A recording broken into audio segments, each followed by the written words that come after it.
अस्सलाम वालेकुम। Next question number 6 है, जिसमें 3-4 लेंथ ऑफ ट्राइंगल दी हुई है राइट एंगल ट्राइंगल की, और उन्होंने क्या तीसरी साइड फाइंड करनी है।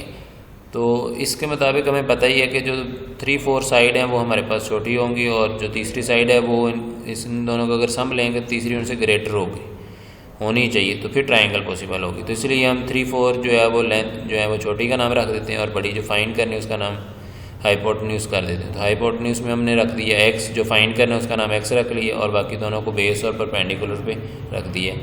अब हमें पता है कि राइट एंगल ट्राइंगल के मुताबिक पाइथागोरस थ्योरम लगता है, तो उसका फार्मूला क्या है, hypotenuse square equal to base square plus perpendicular. तो हाइपोटेन्यूज की वैल्यू पुट करेंगे तो एक्स स्क्वायर, पर बेस की पुट करेंगे तो 4 स्क्वायर, परपेंडिकुलर की पुट करेंगे 3 स्क्वायर। तो ये कितना आ जाएगा 16 + 9, तो एक्स स्क्वायर इक्वल टू 25। अब दोनों तरफ स्क्वायर रूट लेंगे हम, तो जब स्क्वायर रूट लेंगे तो हमारे पास आंसर कितना आ जाएगा, x = 5 आ जाएगा। x = क्या आ गया 5। तो इस तरीके से ये क्वेश्चन आप लोगों ने सॉल्व करना था। कई कुछ किसी और तरीके से भी कर रहे होते हैं, वो तरीका नहीं लगाएंगे इसमें। होप कि आपको ये तरीका समझ आ गया होगा। थैंक यू एंड अल्लाह हाफिज़।